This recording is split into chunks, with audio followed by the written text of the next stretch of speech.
Grandmaster Boris GELFAND is a legendary chess player. He has been the World Championship challenger an incredible 6 times. Boris, we thought you'd be next challenger. Now you're nobody. Yeah, we know Anand will be next challenger. Okay, next day I crushed Vishy, yeah? He's also a legendary coach who has mentored dozens of top-level players. In my master classes or camps, now I counted in Grand Swiss, around 50 players were present at least once. This episode is filled with chess and life wisdom. Main talent is ability to find some more detail, to make some conclusions, see some pattern. Boris told me fantastic stories about how he worked with Garry Kasparov. And he's thinking 5 minutes, thinking 10 minutes, thinking 20 minutes. And they push Yuri, I said, what is this? Let's analyze. Tells me, sit, wait. Do not miss our Blitz game at the end.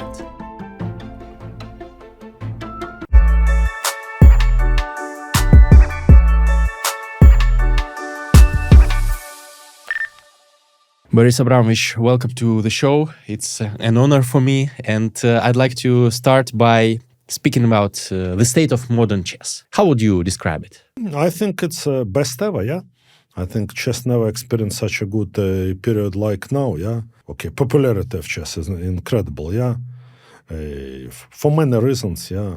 Maybe the main reason is this Queen's Gambit, yeah. Which fell into lockdowns, yeah, so I don't know how many people watched it, yeah. Also, professional chess are basically blossoming, so many tournaments, yeah. Different formats, online, entertainment chess and high-quality chess. New professions appeared, like streamers, podcasters, yeah, commentators, yeah, which maybe 10 years ago didn't exist, yeah. So all in all, I think it's the best time ever, yeah. What about the death of classical chess and such things that people talk about? I think it's nonsense, yeah. If you look, for example, let's take statistics, yeah. Tournament, World Cup now, or Grand Swiss, yeah. 600-something games, yeah. How many short draws was there? Yeah? Or eventless draws, okay. One cannot offer a draw before move 30. How many eventless games was there? 3%, 5%? Something like this. In the World Cup, quite a lot, actually. Yeah, World Cup, it's different mentality, yeah, because everybody is afraid to lose. Is afraid, yeah, is proud. But Grand Swiss, I analyzed games, okay, maybe in each round, okay, 90% of the games are very interesting. Also, new generation changed perspective, yeah, because when we played, okay, it was very common to play like, let's say, with black we play solid, and with white we try to press, yeah? Yeah. Now is it much more difficult to press with white, and one have to try to take more risk also with black. So it changes totally perspective. Very few people will go, like we used to do, you know, with black to position minimal wars but defendable, yeah? And nowadays it's not common, yeah? First of all, a few reasons. I think one reason is that Magnus showed that even such position can be very difficult to defend, yeah? So many games he won. And also mentality is that, okay, people try to take more risk with black because next day, due to development of theories, they're not sure with white they'll be able to put pressure on their opponents, yeah? So much more risk are taken with both colors. Has your perspective on how you play chess changed in this regard? Are you taking more risks? Maybe, but also I don't play much these days, yeah. Okay, I play mostly, you know, for myself, yeah. Maybe if I'll play tournaments, let's say, fight for World Chef to get to candidates, it's another attitude, yeah. But I play few tournaments a year, and a bit difficult for me to change attitude, yeah? Because I noticed like the tournament that just finished in Kazakhstan, Kaz Chess Masters, you played very solid games where no one had any advantage and ended in draws, and you had like 8 draws out of 9. Yes. Maybe I wouldn't say deliberately, but I didn't mind it because also I felt that in technical positions like this, I have chances to outplay my less experienced opponents. And they didn't work so well, yeah? Or maybe I didn't play with the precision required to at least put pressure in such positions, yeah? Mm-hmm. Maybe another attitude was called for, yeah? But, okay, I'm basically an exception. I'm a person from old times, yeah? So yeah, because other people were playing some crazy chess in this event. Yeah, sometimes. In this event, yeah, also attitude, also it's connected with how you approach opening, yeah? Mm-hmm. I was brought up and keep on to have opening repertoire, yeah? Nowadays, it's less common, yeah? Mm-hmm. You look at the games of opponent, you don't know what they play. One day they play one thing, one day other thing. It's another approach has its own advantages. Sometimes it can be disadvantages. Yeah, but you are unpredictable with such an approach. And Yes. the disadvantages are that you are not used to the structures? Or what? No, you are not so deep. Also, you play some stuff but can happen that your opponent knows it better than you, yeah? Maybe he prepared it for himself, or he prepared it for previous round and have chance to try. You play something you think your opponent doesn't know, but it can be he knows better than you, yeah? But of course, top players also take care to know, to be wide and to be deep. Let's say Arjun in each game tries to surprise his opponent, but also get creative position, but also you have feelings that he knows what he is doing, yeah? Yeah. Okay, I took first example, but there are few guys who make this attitude, and that's why we see so many interesting games. And you say that you are not playing too many games, but still you've just had one event. Before that, Yes. you played the Grand Swiss. So Yes, and the European Club Cup in European between. Club Cup. So plenty of games. How do you approach your opening policy, so to say? You have a repertoire, and you. I have repertoire. I try, of course, maybe to widen it, yeah, not to be narrow, yeah, and to have few ideas. But okay, with black it's a bit easier, but with white, of course, to play. If I'll play more, I have to make it much wider, yeah, because I play a lot of Catalans and people getting ready. Okay, more or less know how to neutralize, yeah? Still, I believe I know better, I feel better, I can outplay, but still, if I will play more, I'll have to play all kind of different stuff to be less predictable, to put less pressure, to be able to adjust to opponent. I think you are good friends with Daniel Dubov.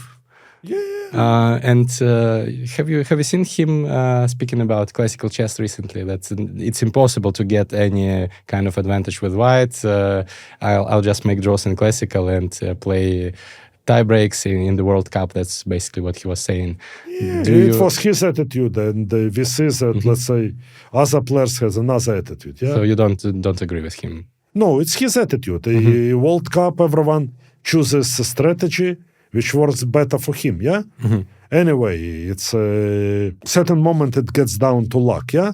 But also no one had ever won World Cup with such a strategy. Yeah. No one ever. Everyone who won World Cups, there were many, okay. Grishuk almost won using that strategy in, I don't remember. No, in candidates he tried, but he lost to me in the fight. But also against me, he was pressing in most of the games. He made few quick draws, and it's famous, but in a lot of games he pressed. To win World Cup, one needs to play good chess and also be lucky at few moments, yeah.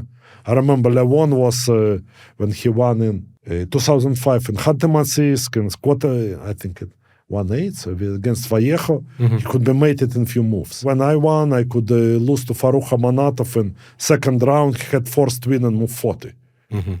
So you need to have certain portion of luck, but also normally one who plays very good chess wins.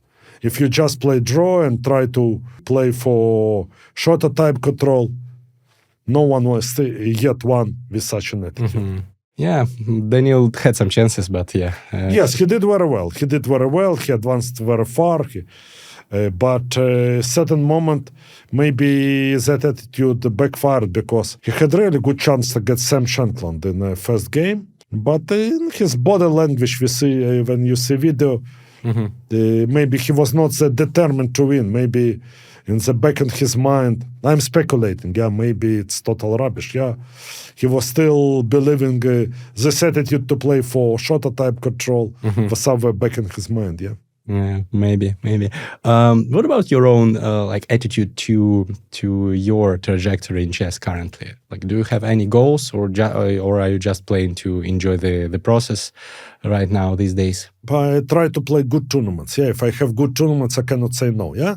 If I'm invited, I don't go for tournaments with 2 games a day or trying to prove something, or to get somewhere, But if I can play good tournament, I always play, Also, I think it's important to have a clear mind, and it's the best way is to play chess.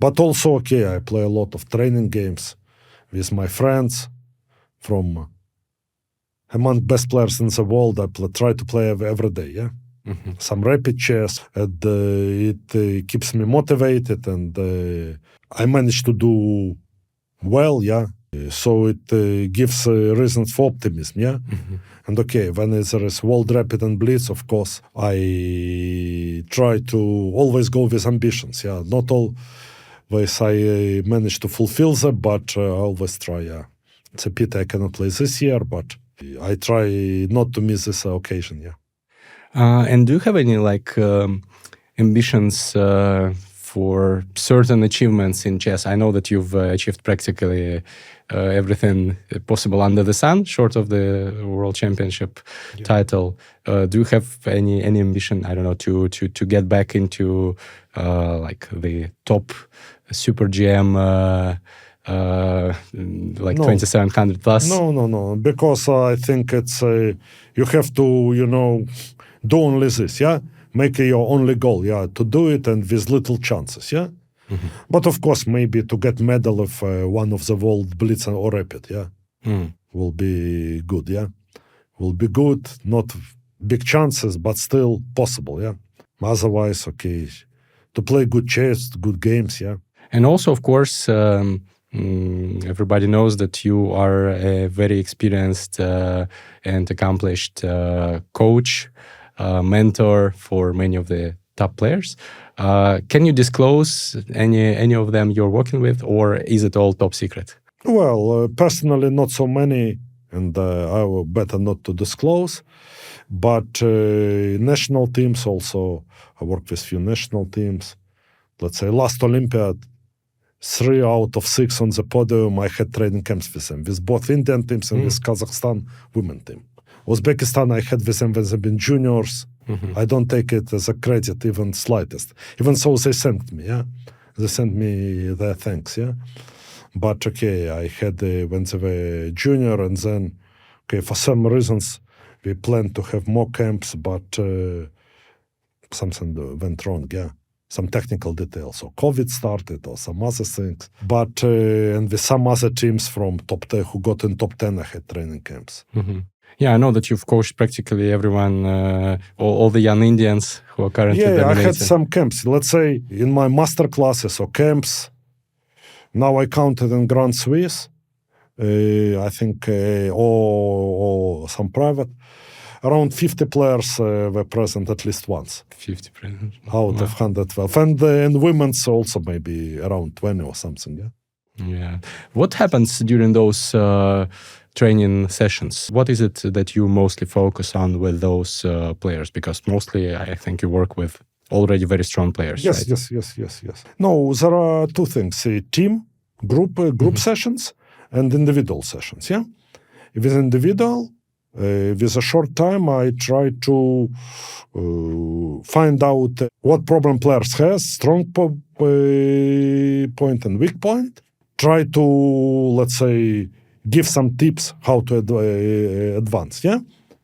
But in team, let's say the best example, I think it's my biggest achievement. I don't know how it happened. I didn't, it was, he said publicly, I had a training camp with Indian team. It was 22. And in India, in Chennai, and Hare Krishna was in Prague, he couldn't join.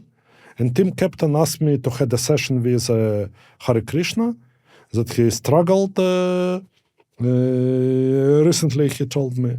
And we had 3 hours, we analyzed his games. And in a month or 2, he played the tournament of his life. He won Pragg Masters. I don't know how it happened, but he gave credit to me, and I'm very thankful, to him, that he appreciated, I gave him few tips, really, and I felt something changed, But that's one of the example. And with team, I'm showing basically games, mostly my games, complicated games which I analyzed, and try to focus on the key moments, like, let's say, how we transform pawn structure in certain positions. So which pieces to trade or which pieces to keep on the board. Because I noticed that even strong players don't pay attention to these factors. And also that certain moment it gets down to if you convert better position and if you save worse, So we focus on it, Position one side is better, let's say how they say nowadays +1, or plus minus as we used to say it, How to press, how to, win as much as possible from this position, how to save as much as possible from this position. Because at certain moment, these things will be decisive. If you, in each tournament, you convert one more such position and save one more such position, Plus one point makes whole difference. Of course. That's what we focus on. Of course. You give the positions to the teams and then they play them out? Or No. Normally I show games and I stop, let's say, from 5 to 10 times a game in a critical moment, give time to think, and then we discuss. Everyone, not everyone, but those who want, give their opinion. We discuss and we try to find out which attitude, not only what move to play, but why. How we assess chances. Shall we are worse? Shall we take more risk? Or shall we believe that we'll hold by passive defense? Or we are better? Shall we try to force matters, try to win immediately? Or shall we keep pressure and our opponent will succumb sooner or later? These things. By the way, I recently finished reading your technical decision-making in chess. Written jointly with another guest of my podcast, Jakob Ogart. I was really fascinated by that topic that you brought up. How to understand when you have to go for craziness, complications, and when you have to just suffer in a slightly worse position. Do you have any rule of thumb? There are no rule of thumb, but because in some position one attitude works in another. That's why I believe if someone will analyze 20, 50, 100 games in such position, one will develop better feeling when to go for one approach, when for other. This is a key moment because all this theories doesn't work. Because then, anyway, you calculate, and if you miss 1 point, then it ruins everything, So you have to... But as I work with very strong players mostly, I assume that when necessary to calculate, they will know how to calculate, It's not my specialty, to teach them how to calculate, and all of them solve a lot of positions, I know, and play a lot of games where they practice. But what I focus on is decision-making, When to say, okay, I'll suffer, and when, okay, I'll take a risk, I don't see how I lose, maybe I complicate matters. So, okay, I am not sure I will win. Let's try to force matters. I believe I'm winning, and I go for it. Oh, okay, we better put pressure. My opponent will get in time trouble and eventually lose, So this all is it boils down to intuition and experience. Yes. The more knowledge you acquire, the better decision you will take.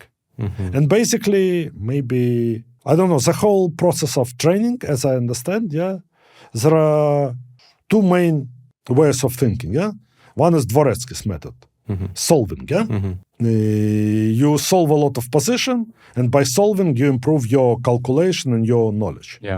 Another, it's more like Yuri Rozovaev, a great coach who inspired me, and I learned a lot from him thinking, yeah? He's trying to think how to take decision. Where position, what's more practical way? What position fits more to your style, and what fits less for opponent's style. Thinking against solving, yeah? And this is dilemma, and some coaches go one direction or another, yeah? But I think always you have to find balance, yeah? Because we see that a lot of coaches on all levels, yeah? Let's say, supply their students with hundreds of positions for complicated calculation. It's very common in all countries. And it's very good. And a lot of books for this topic. And it's very good. And people solve a lot. And it's very important. Very often positions, there is no solution. Yeah, you just have to take decision. And then these people will suffer. Of course, when you're very good, you can do it. Yeah, I remember I had this camp with Uzbekistan national team in 2018. And then very young boy came, Nodirbek Abdusatorov, and asked me, which book can you recommend me for solving? And I said, okay. I gave him 5. And said, yeah, but I solved all of them, yeah? Already, yeah? I think he was 14 at that time. Maybe I'm mistaken, more or less, yeah? Yeah, and I had to fantastic calculation. And you know, he made it his strong point that he elevated him to the best in the world, yeah? But some players suffer, yeah? Some players try to approach each position as an exercise. And it holds them back. Because it makes the play heavy, they get in time trouble, or they try to force matters whenever necessary and whenever not necessary. And this thing, from other point of view, we know a lot of players who play just on feeling, without calculating deep. And they'll also miss a lot of things, yeah? Very difficult to win a game against strong defense like this. So very important to have balance, yeah? To have, to combine both, yeah? Can we say that Gukesh is more of a solver, while, let's say, Magnus is more of a thinker? Absolutely. Absolutely. This is two extreme examples. What are other extreme examples at the top? Are there any? Okay, in my time, I will say nowadays it's... I don't know players so well, yeah. I worked with them and I played a bit, but I cannot judge so well, yeah. Let's say... Maybe not their back, it's more of calculating, yeah? But of, let's say, playing with hands, yeah. Okay, I will rather say Nihal Sarin or Artemyev or Adams in my time.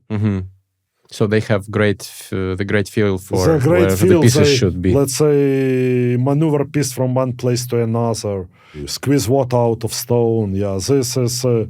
let's say, equal positions, they play 100 moves and they win, yeah? But when it requires calculation, okay, they make more mistakes, yeah? Of course, they calculate well, but not as good as guys I mentioned, yeah? But from guys who are on top now, maybe I need to think more, I know the guys more, yeah? Yeah, but most of them probably are universal. So yes, of course. As we spoke, yeah, that also Magnus' calculation is incredible, but he has a strong leaning towards these improving pieces, an incredible talent, yeah. Karpov before him, yeah. Yeah, Karpov is definitely a thinker, more of a thinker, right? Karpov is, yeah. Okay, but Karpov, it's Magnus, it's for me it's clear, okay, from young age he's like a new version of Karpov, yeah. Of course more advanced as he learned chess on a much broader basis, but the same type of talent, yeah. Yeah, but he stood on the shoulders of giants, as yes, they say. like all of us, yeah. But he really... It's amazing. He read everything, yeah? He said he read all new chess magazines, all the books, yeah, knows so much, yeah. Yeah. How long can we stay? Can he stay at the very top? What do you think? I don't know. Depends on his motivation, and because also all his rivals are very good, but no one is strong as another, yeah? Clearly stronger. You know, Gukesh is a world champion. But let's say if you take Magnus out, he is first among equals, yeah? Mm-hmm. It happened in history. Tal was first among equals. Petrosian, Spassky were first among equals. Then we had Anand, Kramnik were first among equals. Both of them Topal for same strength, yeah? But we had exceptional periods, Alekhine or Karpov, Kasparov, Magnus, champion who is above others. Maybe one day it will be champion above others, yeah? And maybe Magnus would decline, we don't know. Yeah, but for the time being, nobody seems to match him. Yes. Also, it seems he lost motivation to play classical, but if he'll get back or he'll play some tournaments, we don't know, yeah? You've worked with many of the players who are now at the top when they were young, during those camps with Indian team, for example. Yeah. Do you have like a personal pick who will be the best of them? Hard to say, yeah. Okay, three stay above, yeah. Gukesh, Pragg, and Arjun. And they're neck and neck, yeah. One who will, will find more resources, will be even more determined, will get. But also, I think it's very good for all of them. That they're following each other, it gives them extra motivation, yeah? I think it's a good combination of two things. One, there is this competitiveness, and also, they learn from each other, yeah? Mm-hmm. A lot. They play together for national team and things like this. So they learn from each other. So this is really pushes them forward. That's great, yeah? Can you somehow compare their level of talent? And what's your opinion of this concept in chess? Because many people differ in their assessment of whether talent even exists or it's just like predisposition. Of course, talent exists and everyone who got to the top has incredible talent. But there are different type of talent. Some players say the talent is that I will not work at all and get to certain level. And other things that main talent is ability to find some more detail, to make some conclusions, see some pattern, or to find some other possibility to go forward, and to find out about himself, yeah? What's my main strengths, yeah? Mm-hmm. And but of course, when you talk about players of such level, all of them are fantastic talents. So you cannot say that some of them are more talented or less talented. For example, Dubov famously in a podcast episode with me said that Fabi is the least talented out of the top. It caused some public discussion. No, come on. Fabi, it's an amazing player, and I remember him from childhood. I had one training session with him. He came to my home was 15. First time he went somewhere without his father. And we had for training for 7 days or 7 or 10 days. His coach at the time, Alex Chernin, good friend of mine, asked me if I can. And I never thought that someone can overwork me. The only one who did it before was Viktor Korchnoi. Mm-hmm. When I had a camp with him, because I remember I was visiting Viktor, used to come to his place at around, 10 or 11, and he was already on the board, analyzing something. And then after dinner, I was totally busted, wanted to go to my hotel and said, let's analyze for 1 more hour. Yeah? And then Fabi was another case. I remember we analyzed from morning to evening, and then somewhere 11 in the night or something, I was reading a book to my daughter who was 3 years old or something, and he knocked at the room and said, "Boris, I found an improvement in our analysis." Yeah. Nice. Yeah, everybody says that Fabian is extremely hardworking. No, but also it's amazing, he is able to play all types of position incredibly. So I don't think to question his talent, it's kind of Do you think he is the favorite to win the upcoming candidates? I don't think Zara he has most experience. But candidates such a tournament, I don't think Zara favorite. Why? Definitely there are some people who are mathematically less likely to win. Yes, but also we don't know how big point is how much you need to score to qualify. If you need to score +4, maybe few people can do, but it can be also very balanced tournament. +2 or +3 can be enough. But this time it's not so balanced, isn't it?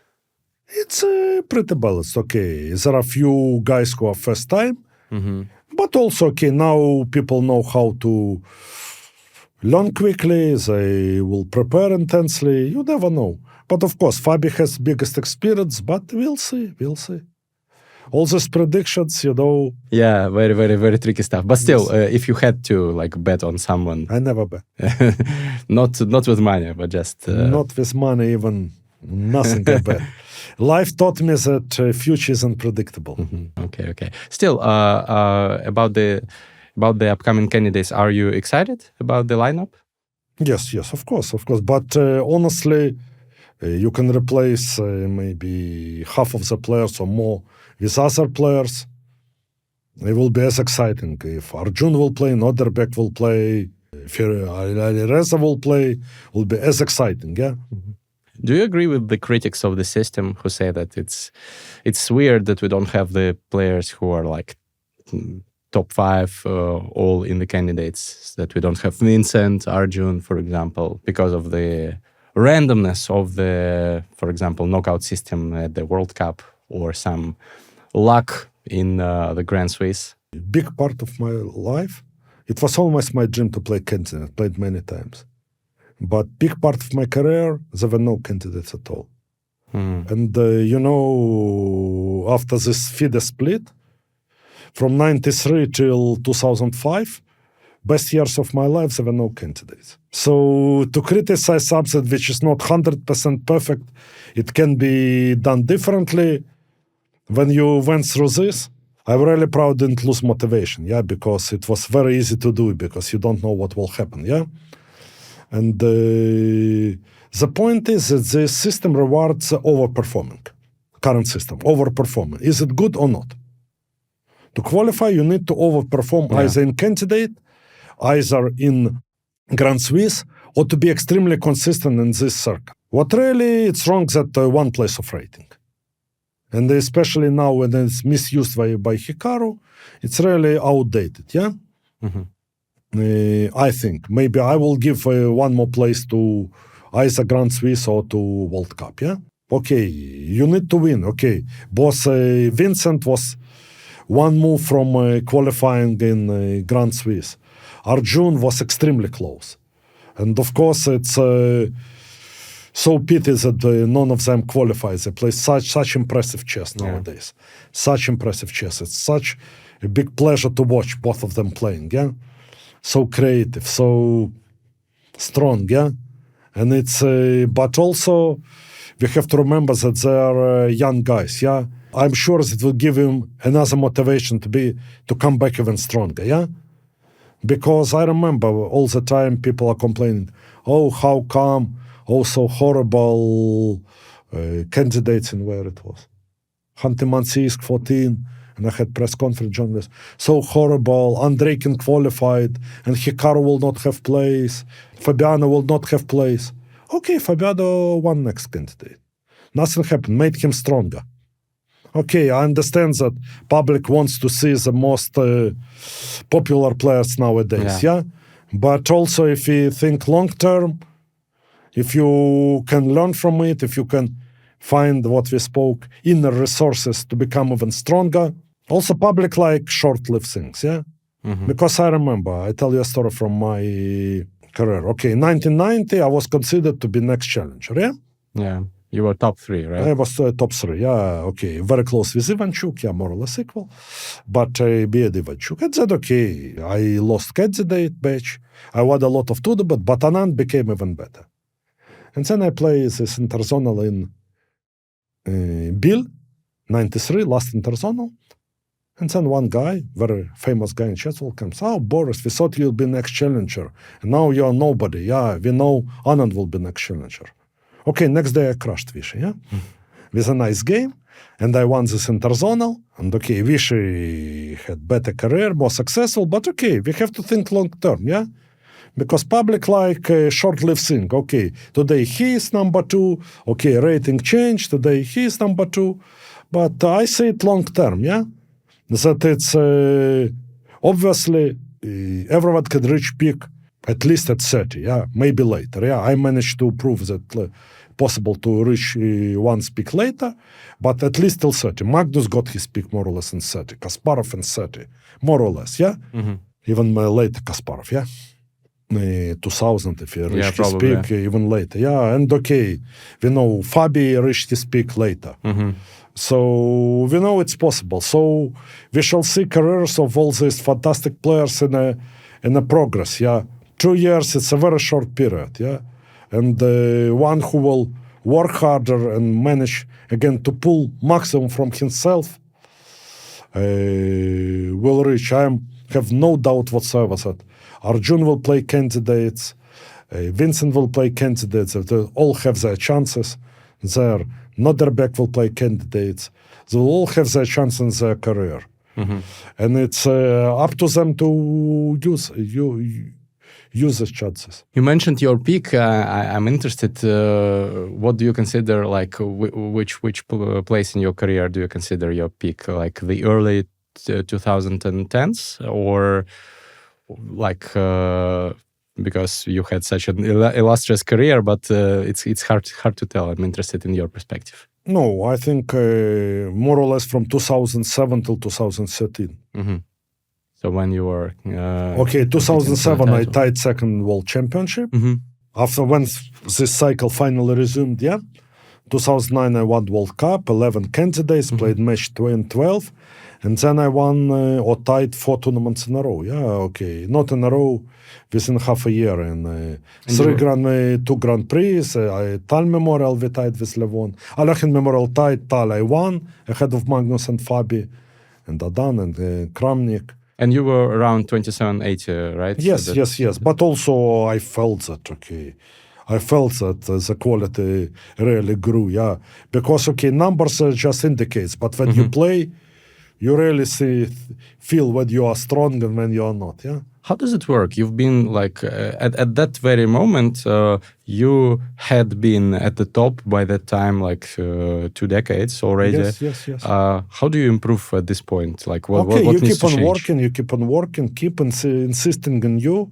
Because also I felt that you have to be unique. You don't have to emulate someone else, You have to play for your strong qualities. Strong opening, strong defense, strong,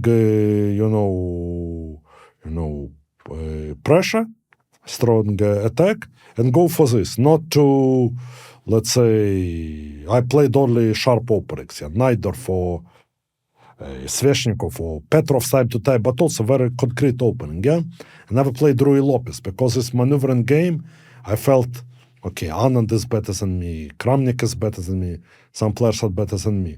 But when I get my positions, let's say maybe narrower opening repertoire, but in my positions I'll be the best. In my type of position I'll be the best. Because otherwise you'll be maybe more stable in top 10, but you'll not have chances to beat someone, But I felt that you have to put your, to improve your strong points, And to trust in yourself. And your strong points at that time you consider to be positional play? No, openings, certain type of position, and defense. I saved so many games, so many games. I think. So you were trying to steer your games towards positions that would favor your strengths. Position would favor my strengths. Does it mostly is it mostly about openings? Choosing openings, or where else can you make those decisions to? Yes, also openings is very important. All openings is very important. I worked and still work very diligently on openings because I think it's some people feel that openings is just prelude to the game. You make some random moves and then you start playing chess. For me, it's from the first move. You start a game. You try to channel your game into a certain direction. Maybe again nowadays with all this technology it changes a bit, but that's what I felt and what I pushed in this direction. So you during that period of time, you like the secret is that you did all those things and you did them consistently. I did every day 8 hours. Now- At least. That's very impressive. And also, I tell you, I think maybe And you are already like around 40 years 40, old. yeah. But also, okay, I remember, I tell you a story. Just I like to analyze games, yeah? And I analyze some games, and some position attracted my attention. I couldn't believe some move was played, and I couldn't believe. And I called my coaches, and one evening, I remember, it was very cold December evening. In my house, we had to heat, yeah? We put on heating, yeah? It was very cold. And we analyzed this position. I never played this opening. I was curious. And then in half a year, it happened decisive game in my candidate match of Grishuk. This novelty we invented there. Because Engine was saying that it's fine for black. But I felt that something is wrong there. And at that time, engines did not know everything. No. Also, okay, Grishuk told me a story. I cannot verify it. But he told me right after the game. It's an incredible game I won. It's, I think it's positional decision making. And actually, he congratulated me so warmly. I couldn't. He lost a decisive game of his career, and he had dignity to congratulate me very warm, not just say okay. But then we are standing with him at the closing ceremony, and he told me a story that he. Swidler was his second, and he suggested this idea. And then he came from the game and said, yeah, it was a bad idea. And Swidler said, no, it's a good idea. Computer says that it's good, so it must be good. And Grishuk told, Peter, let's play. And he said, 10 out of 10, I crushed him. That's what he told. I cannot verify. Maybe he exaggerated, yeah? But that's okay, that he felt the depth of idea, yeah? By the way, I wanted to ask you about the working with computers, because you are famously in favor of very smart use of engines. Yes. And Everyone is favor of smart. Yeah. But everyone had different opinion what is smart. Yeah, what is smart for you? I think you have to not just to look at the, but everyone what does it, yeah. Not just to look at the assessment, not just to look at the first lines or something, but just to use your head, yeah. Always never switch off your head, yeah. You can switch off engine time to time, but you should never switch off your head. Of course, it requires a huge focus, yeah? Let's say, think, what move shall I play? If this position, because engine, whatever you do will say 0.0. Yeah. So certain moment it makes no big things, all you just check like if you don't blunder something, yeah? And just to think and check if this position is good, to trust your intuition, to feel which position can be playable, which position can be unpleasant to play for another side, which position can be unpleasant for you, it can show you that you're better, but you see that, okay, much easier to play for your opponent, yeah? So using your head and like out of the time that you spend, for example, analyzing how big of a percentage you have the engine turned on? No, almost all the time, but you don't have to be a slave of it, yeah? You cannot slave, okay, it's minus 0.2, so white cannot play it, yeah? You just have to think, to check, and to find out what you will play. Always ask yourself what you will play if it's your move. Ask yourself. Maybe what I say it's too outdated. Maybe nowadays all the top players have more advanced method, yeah, but that's what I'm used to do, yeah. How many hours per day do you work these days? I work as much as always, but part of the day I work, I'm mentoring someone, yeah, or I analyze games, yeah. But I still work on chess. So yes.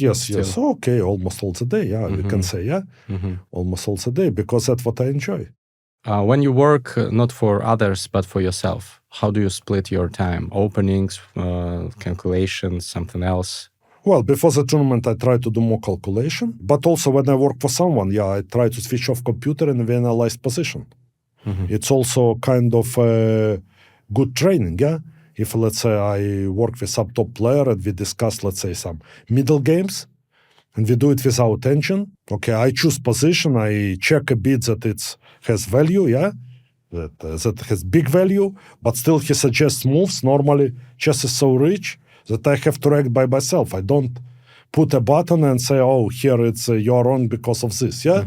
I try to find the human approach to react, and my only, how to say, duty also to check this engine. Sometimes it shows even deeper. Yeah, we analyze and I check, then it reveals some more, and I can give more tasks to my students. Yeah. So yeah, and coming back to the percentage, like because many top players tell me like 80% of time I spend on openings or 90+% of time. What about you? Nowadays I analyze a lot of games simply. Simply analyze a lot of games, and then if it's interesting, end game I analyze end game, opening, because I don't play so much. Okay, I have some opening games, right? Yes. Some current tournaments, or some classical games, or my old games. Suddenly, I had a very interesting game. I don't know, with Grishuk or with Levon. I don't know, 2010. It's interesting what engine will say, and I check, and sometimes it shows that it's perfect game. Yeah. Just perfect game, we played flawlessly. And sometimes it says that basically each move can be improved. It was a serious mistake, yeah? And then what do you do in this case? Do you like look through the line that the engine is showing you? Yes, I try to go deep. I not just check that it says here. I try to check, understand why. And if it's really better, because very often engine says, but you try to analyze, engine calms down and says that the move is not better and it's a weird move, yeah? If you play normal move and a weird move, first line of computer, but gets to more or less same assessment of position, it's not better move, yeah? And I try to understand, yeah? Because sometimes it's some incredible tactic behind, yeah? None of us could even dream, yeah? Yeah. Or some position we misunderstood that time. Let's say we thought I'm better and I'm worse, yeah? And also with an engine, I tell you a story. It's really somehow I remembered the story. In 2010, we played Olympiad I played against Petr Leko in Khanty-Mansiysk. Very important match, yeah. We managed to win, and by miracle we got medals. But I played as the interesting novelty I prepared. And then I was pressing. Peter was defending very interestingly. And then, okay, we agreed to draw in complicated position. I don't know why he agreed, because, okay, they were losing match, yeah? Probably he didn't realize he can already play for more than draw. It's equal position, but both sides can win, yeah? And then I come to my hotel room, and I switch on computer, and computer tells me 2010. Oh, this move you win much better, yeah? Extra pawn, you could keep extra pawn. And I remember how frustrated I was. I caught him in the opening. I am 1 hour more in time, more or less. And I didn't find the move I could be better, yeah? And then some friends told me, come on, yeah, it's not clear. Now I started to check. This move was simply losing, yeah? Simply losing. Okay, extra pawn, but long term, you're just busted, yeah? Just positionally, you're busted. So my intuition was correct. I played normal move, equal position. Peter played was caught with novelty, responded with a very good reply, like he used to, yeah? And it was normal game. But this, let's say, emotion that I caught him, and this engine's evaluation of that time, totally distorted my assessment of position. Interesting story. And of course, yeah, those engines are not what yes, we have today. But that time people believed they are the same like they believe now. Because still they were strong, of course. They were relatively strong, but people... 3,000, something like this, right? By that time. I don't remember exactly. Okay, it's so long time, yeah? But I remember already some very top players were saying, okay, nowadays we have, I don't know, Houdini 2, and it goes to deep 16, so we can refute any opening. Believe in this. Very, really top-level players. And basically what I understand, maybe I'm wrong, that it really was a cause of that Garry Kasparov lost to Vladimir Kramnik a match. That he believed that he had supercomputer. And this Berlin, they tried, they believed, okay, we'll refute this Berlin, yeah? It's not working, yeah? So you have to take all these things in proportion, yeah? Yeah. more than 20 years later, nobody has refuted the nowadays, Berlin. And okay, Yeah, a big part of Kasparov's domination at some point was the fact that he had access to those technologies, right? I don't believe so. It's maybe more motivated. I think his creativity.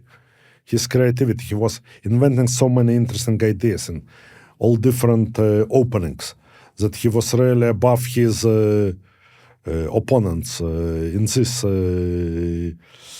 direction. Also matched with a very strong calculation. I remember in each tournament, in the Nars, I think we played 2 hours per 40, and he spent 1.5 hours for first 20 moves. And maybe 10 of them were preparation or 12. But this part from a bridge between opening and middle game, he played so much better than his opponent. He really, this part of the game, he knew how to outplay. He invented so many openings. Okay, that time we know what are the engines, yeah? I remember, also a story. I played a tournament with a coach, and then British Chess Magazine wrote, it's very strange that Gelfand still goes with a coach because we have program, I don't know, what was the time, before Ripka, what was it? Fritz 1 or Fritz 2, which is can substitute any coach easily. I remember some strong grandmaster wrote it.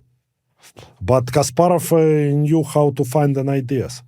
His opening creativity, depth of creativity, and the feeling was really amazing. I tell you also maybe one story about this. Once I had a training camp with him, let's say, I don't remember, 3 o'clock or 4 o'clock, we sit there.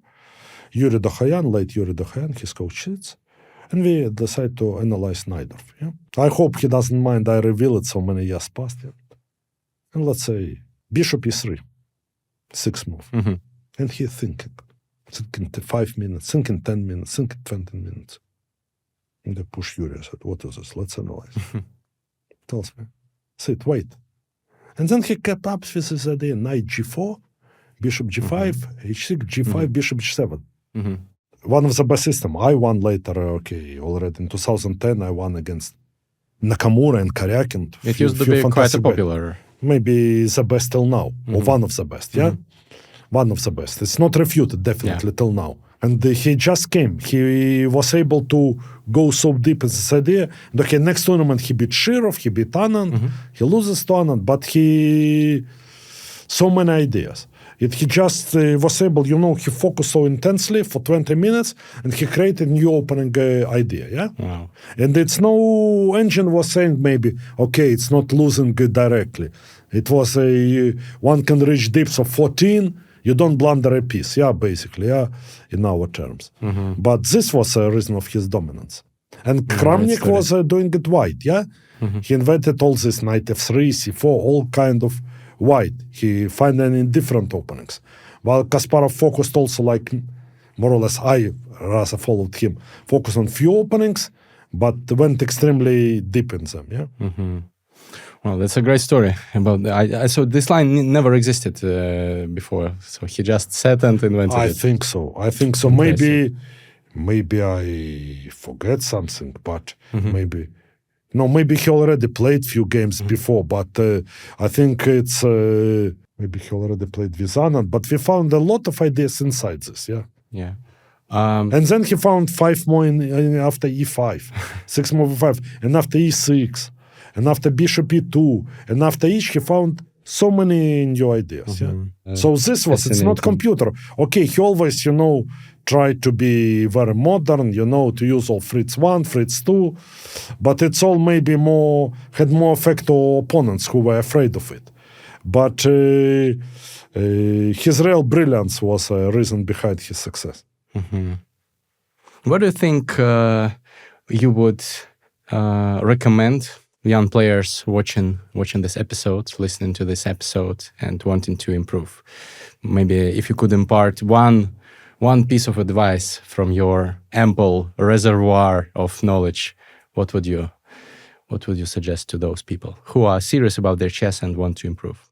Believe in yourself and try to go your own way. Thank you very much for your wisdom. Now we will play, and I will try to believe in myself to survive at least for some time. Okay. Before we start, I almost forgot. I recently read about the story, the scandal that is going on between you and the Israel Chess Federation. And what I read really shocked me. Maybe for the audience, can you give a brief overview of what's going on? Because not everyone knows about this. Well, basically, it's an old story. Like 10 years ago, Israeli chess were hijacked by two people, father of a player, prodigy, for our standards at least, and one person who, till age 59, didn't know what is chess at all. Yeah, he played maybe a few games in the beach with his friends, yeah. And basically, first idea is they wanted to destroy national team, just to take control, yeah? Just this mentality, you know, it's my people, I have to control everything. People who are loyal to me will play in a team, captain have to be loyal to me. And basically I said, thank you, goodbye. In a few years, I said goodbye. And then I tried to forget about them, but they are trying to push me, I don't know. And then last year, they started to make international tournaments. So they invited me. I said, okay, thank you. I'll give you an answer in certain time. And then they started insulting me. And of course, instead of, I said, get out, get lost. And then they invited son of director of federation, of course, in my place. This year they have again, they already... Strong tournament. Yeah, okay. Last year, Peter Swidler won. This year, Anand will play, Rigaisi, Nepomniachtchi, even stronger. So they contacted me through mediator. If I want to play, I said, yeah, I want to play. I don't want to have nothing to do, but I can play tournament with you to please the public, yeah? So they say, ha, we'll not invite you. We invite a son of director. But then the worst thing, they tried to brag it into media, and one journalist is a chess fan, and he asked them. And they start to insult me, and lie about me. And he asked why is Gelfand not invited to this event? Because he is not loyal to me. I don't have to take care of his well-being. Like, okay, mentality of Don Corleone, yeah, more or less, yeah? But if I understood correctly, he said that you refused to play because of some financial things, right? Which is total lie, yeah. Actually, it's opposite. I said when the problem started 10 years ago, I said, let our national team alone, and we'll volunteer to train, let's say, second team or junior team, including son of director. Just let us alone. Don't play your dirty political games. No, I have to control. I wouldn't allow. And I offered much more than this and said, no, I have to control national team. I have to destroy. And then when I left, on the opposite, they were saying, we'll pay you more money. We'll pay you more. Just play our game. And basically they say there is one, chess doesn't exist for chess players, it exists for voters. I know how to get votes, and I have to please my voters. People who vote for me. If they give me vote, I'll take care of them. And all these chess players, I don't care about them. And okay, I don't want to play this game, but now as a journalist says, they started, instead of admitting, they started lying. When after my interview, they started cursing me in this media, and probably they will continue. But basically, when they came, national team was permanently in top 10, mostly in top 5, now 57th below Zimbabwe. Yeah, in Europe, 28th out of 40. Okay, but it's you cannot, no one of young players touch 2600 even. Always, every 2 years, someone. And they were talents, but okay, direct conflict of interest. So no one have to overcome some. So just one family, yeah? Do you think there is hope for the situation to be changed? Some public opinion? Public, nothing, because they know how to work with voters. But okay, there are many dubious, let's say, sponsor gave money for national team, and they disappeared. They say they'll go for my people. Okay, maybe it's a criminal case. I don't know. If investigation will be, we'll know, yeah? But the whole attitude, they brag that no one can replace us. We know how to get voters, like misuse of democracy, yeah? That's a sad story. Sad story, yeah. But okay. Fortunately, life goes on, people play chess, we do everything, chess players, to be united, to help each other, to have a good environment between us. And if one organization wants to degrade chess, okay, let them do what they do. What can we do? Yeah. There are many more problems in the world, and in chess world as well. That's true. That's true. Okay, let's play chess. Let's play chess. Okay, let's go. Let's go.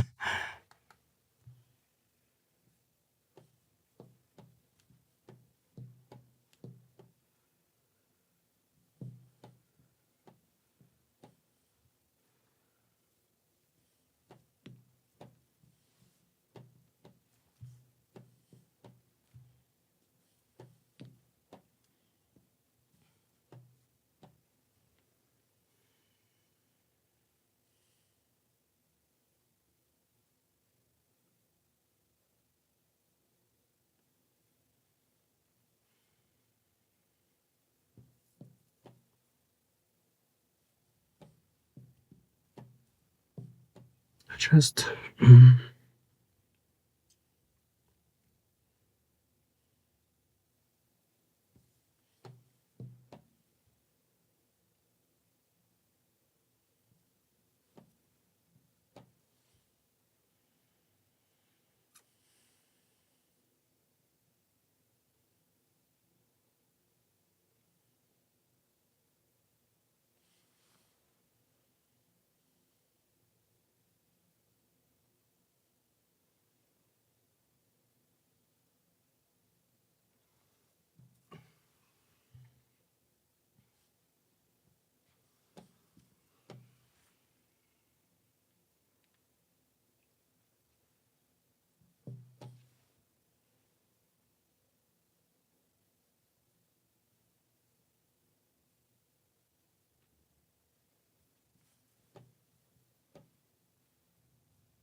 Probably not a correct decision. Probably a bit premature. Yeah. But at least I can create some chaos. Yes, maybe, we'll see.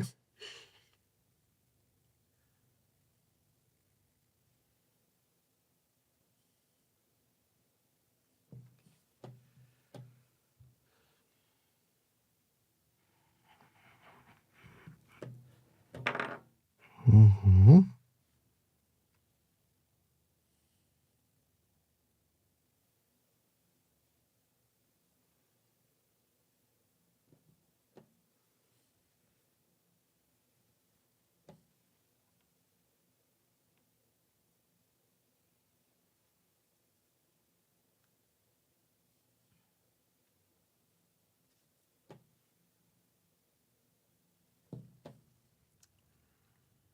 Forgot about that one.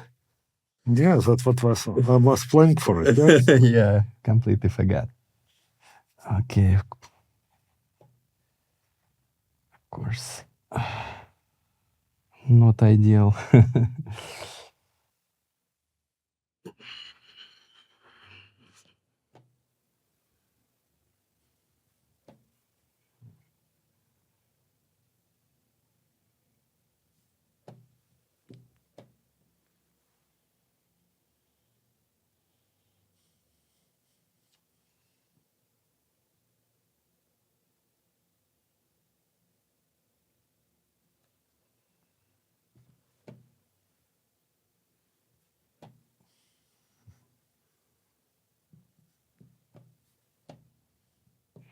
I resign. Yeah, too ambitious. Yeah, too ambitious. But I thought I had something out of No, the but order. maybe, it's interesting position, but I thought you maybe, in this position, you have this position, yeah? You played it. Wait. You have here. Your queen is here, rook is here. Yes. Yes, maybe you could play a3. The point, it's not easy for me to make a move. The point is queen c7, then already maybe it works. Because you will have... Yeah. I have queen c6 still. Maybe still doesn't work. maybe still doesn't work, yeah? Yeah, checkmate strategy. Yes, because of intermediate. But very interesting idea. I also thought I thought that I need to do something fast in this position because you will castle and yes, I if will I not castle, I might have 2 bishops, I'm fine. I thought even like bishop b6, but like I didn't. No, bishop b6 I take, yeah. Yes, you take and you go king f7. If you have to go king f8, maybe I have some compensation. But it's a Sicilian, yeah. If you don't succeed, that black long term as well, yeah. Yeah. Thank you for this masterclass. Thank you. I hope you enjoyed. I totally did. Guys, don't forget to subscribe if you didn't and leave a comment. Maybe some insight that you learned from this episode. Share it with the audience. See you next one. Bye-bye.